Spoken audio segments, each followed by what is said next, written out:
哇，可以看到那个吊桥啊，这里看得好清楚。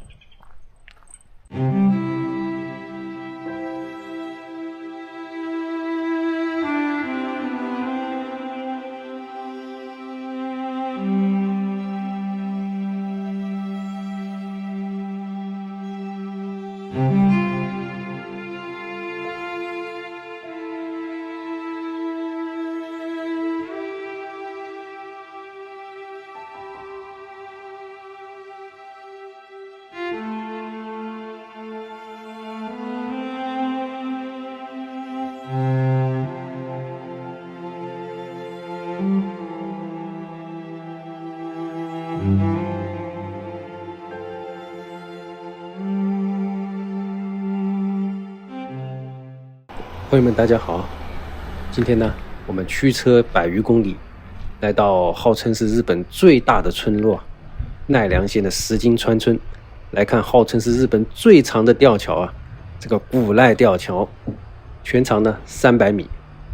据介绍，这个吊桥是日本第一的这个叫什么木质吊桥吧？据说走在上面还有点心慌慌的感觉，我们走过去试试看。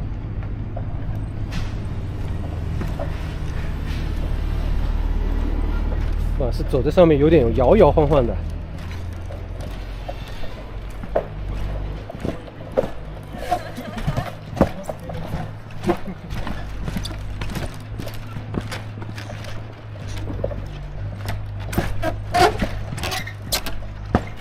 特别是这个有的木板已经松松垮垮的感觉，好像要塌下去的感觉。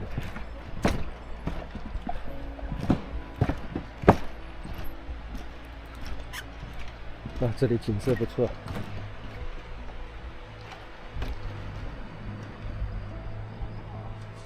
今天是礼拜一，但是过来游玩的人还真不少。这个吊桥呢，原本不是为了观光而建造的。它是为了这里的村民出行建设的，大概60年前吧，也就是1954年左右。那个时候2战刚刚结束，这个古濑村的村民啊，就是交通非常的不方便。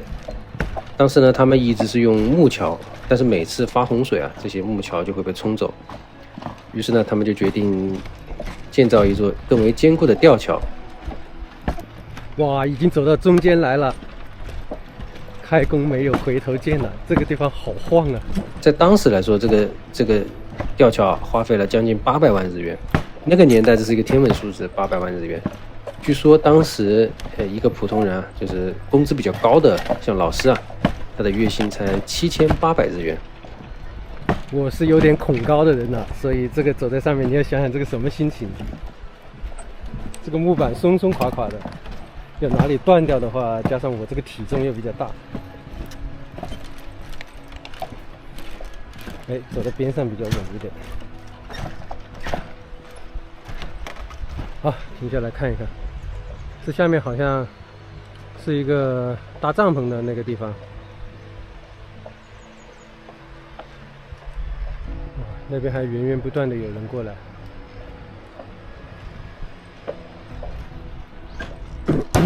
哇！刚刚走在这里，咔嚓一声，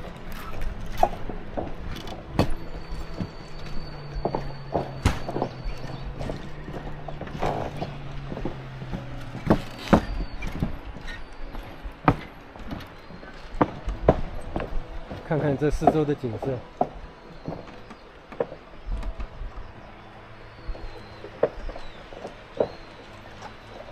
其实奈良的地形就是这样，到处都是山，山川河流。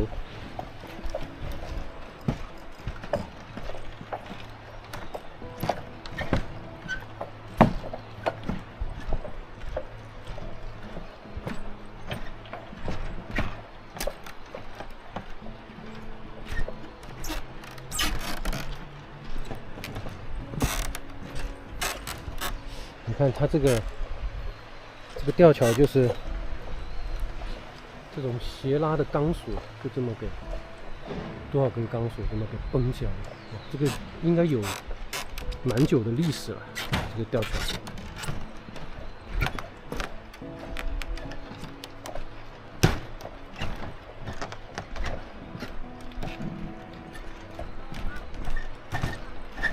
发现，如果你越走得慢，就越有恐惧感；你走得快一点呢，就还没有什么感觉。你越走得慢，心里面就越想得多，哪里会不会塌呀？哪里会不会断掉？反而你走得快一点，就没那么多想法了。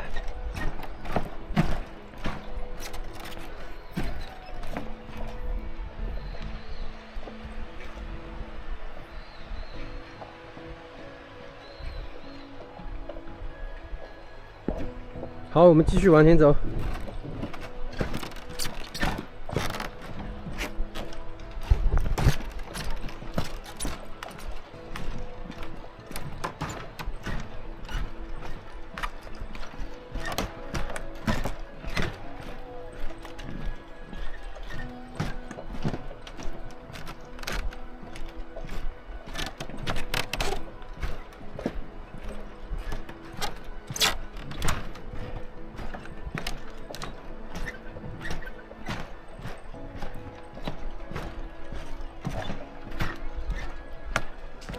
大概的感觉就是你眼睛要看着前面，如果你眼睛老盯着下面的看，头就会有点晕。其实日本这种山里面，这种吊桥很多，很多过河的地方都是这种吊桥，只是这个地方我也不知道为什么就那么的出名。你其实沿着这条河上下游都有很多这样的吊桥。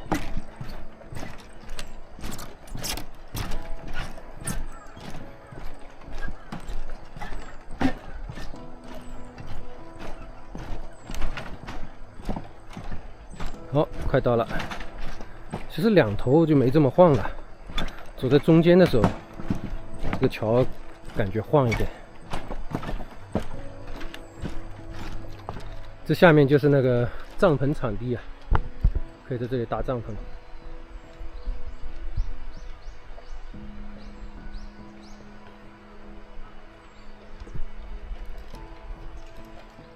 现在是初秋，因为这个季节再过一段时间，天气更凉快一点之后，应该是搭帐篷的最好季节。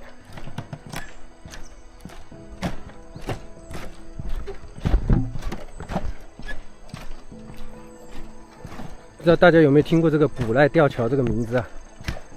我在 YouTube 上面看到有很多这个影片，很多 YouTuber 都是搭乘那个公交车过来。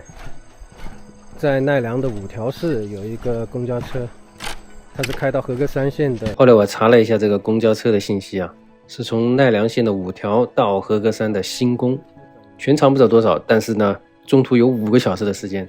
每天还只有3趟车，10点钟一趟，下午1点一趟，然后下午3点一趟，这还是叫特急哦。特急就是特快的车，都要5个小时才能到。有兴趣的朋友可以去尝试一下。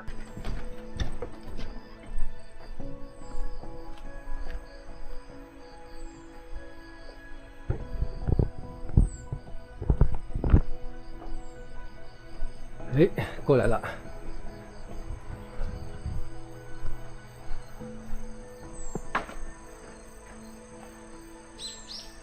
就是最中间的那个地方有点晃晃的，那个地方有点心慌慌的感觉，而且那个木头嘎吱嘎吱的响，走着走着有时候往下面塌一下，那个感觉有点心慌慌，还好了。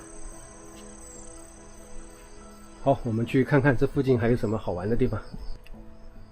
我们现在是在这个位置嘛，如果往下游走的话什么也没有，往上面走的话，这里有个深山神社，1.6公里，走，我们过去看看。这个古濑吊桥所在的这个石金川村啊，在日本还是蛮有名的，因为它是这个世界遗产叫基伊山地林场的那个参拜道，它是很重要的一个部分。你像那个比较有名的那个朝圣道路，就小边路，还有大丰奥区道，这些都是朝圣的这些道路啊，都是从这个村庄穿过的。然后这个村庄还有一个很大的特点，就是温泉很多，因为是那个山地嘛，而且都是那种正宗的天然温泉，所以这个整个村落，就是到处稍微繁华一点的这个旅游景点附近，都有很多的这种温泉酒店。我们现在到这个村庄里面来了，这2个假人，哇，远远看去栩栩如生啊！こんにちは。すごい。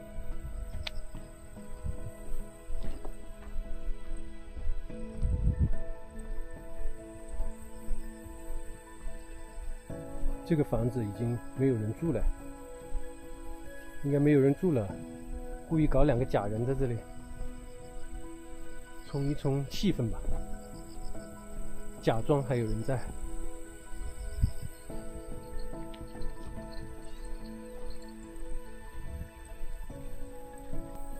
看着初秋的野外，这个叫科斯莫斯，叫这种花叫秋樱，这花还挺漂亮的。散步道，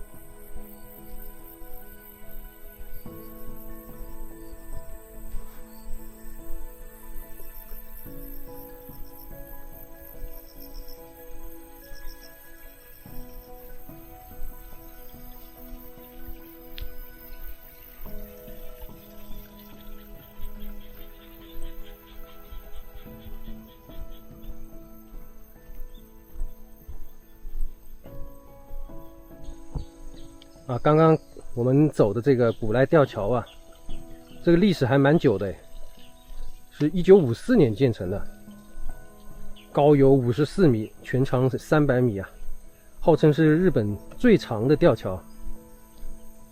其实我去过日本很多地方，很多景点都是自称是日本第一什么什么的，所以我对这个第一还有点心存疑虑啊。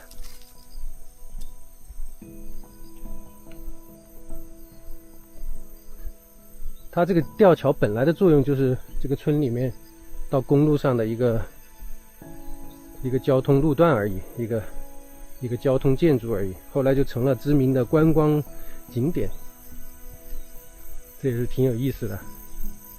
我还是看到很多这个 YouTuber 发这些影片才知道这些地方。消防仓库。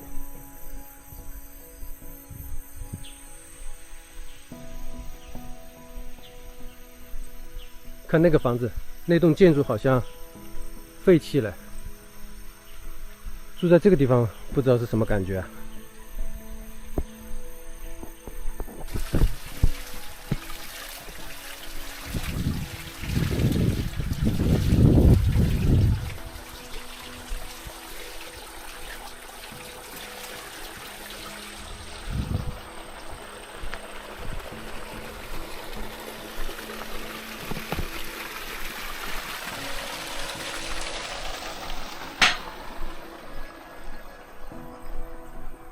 散步到这个是什么意思？是左边还是右边？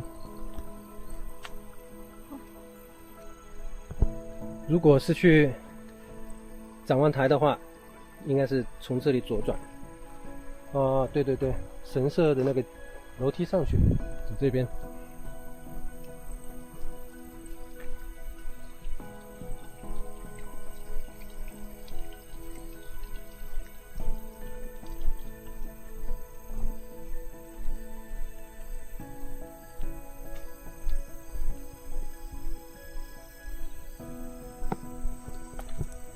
这下面还有很多农家哎，住了好多人呢，这下面。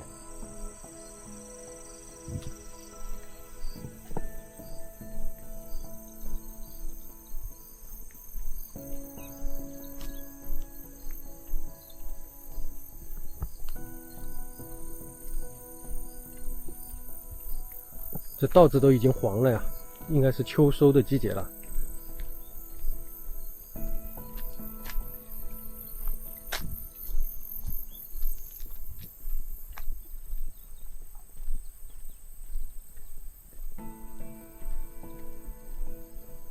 应该是这里，我看到那个神社的鸟居了。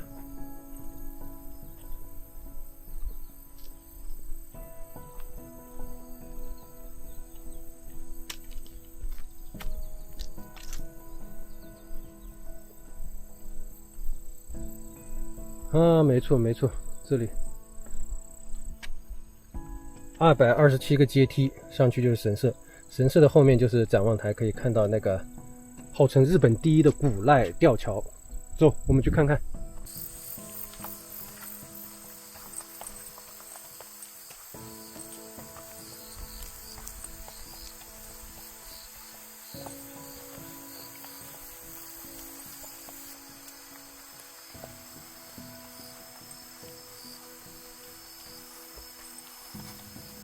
现在爬上了这个290层的阶梯，这个上面有一个神社，安安静静的，一个人都没有。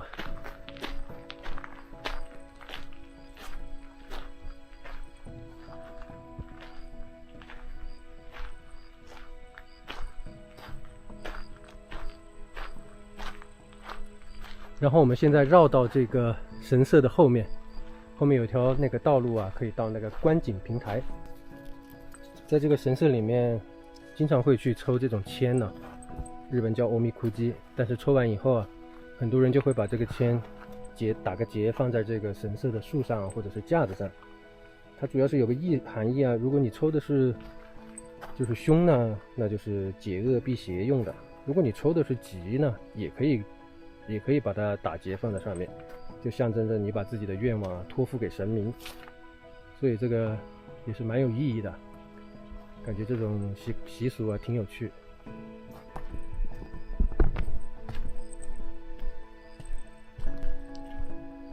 虽然现在已经10月份了，但这个天气还是有点闷热，总感觉离秋天还有那么一点点距离啊。哦，前面好像就是展望台。也不是很远的感觉。诶，这里还要下去吗？我以为这个展望台是在山顶啊，没想到还要下去一截路。可能是因为山顶的这个树木太多了，挡住了视线。可能在对面的山坡上有一个视野更好的地方吧。啊，这个楼梯比较高。下起来有点费劲。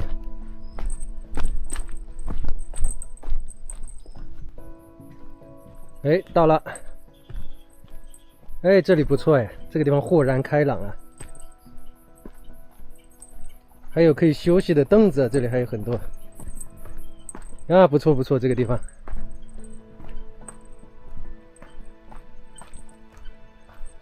看来今天做这个决定上来看一看的，这个决定是正确的。哇，可以看到那个吊桥啊，这里看得好清楚。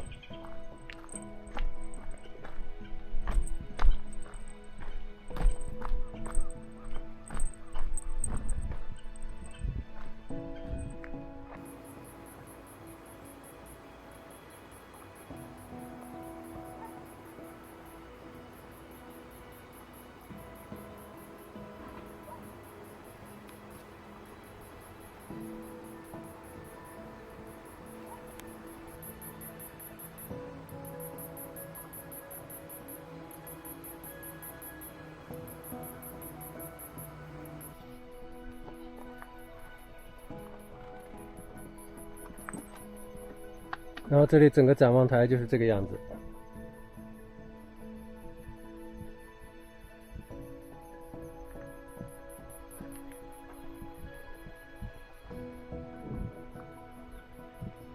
好，走吧。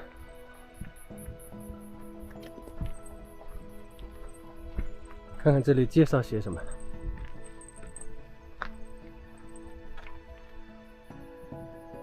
就是一些宣传。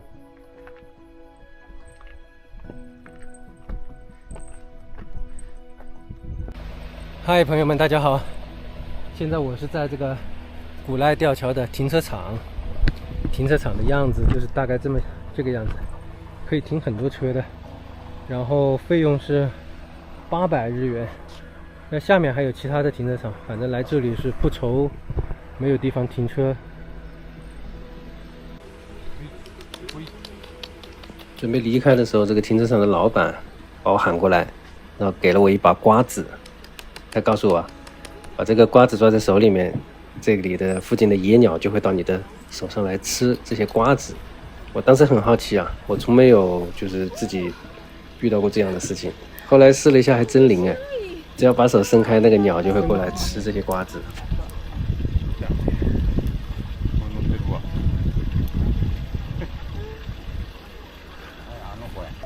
ありがとう。ありがとう。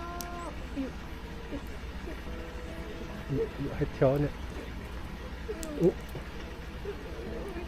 い、どうしたの？おいしいやつお寄ってるの。それまずいまずいまずいまずいまずい。おお。